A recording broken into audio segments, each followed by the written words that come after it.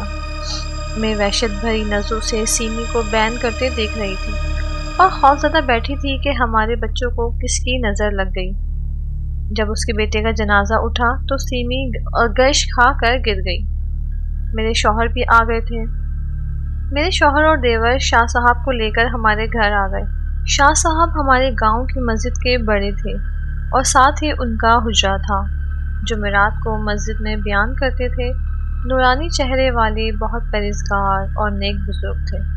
ان کے الفاظ آواز میں ایسا جادو تھا کہ سامنے والا ان کا گرویدہ ہو جاتا۔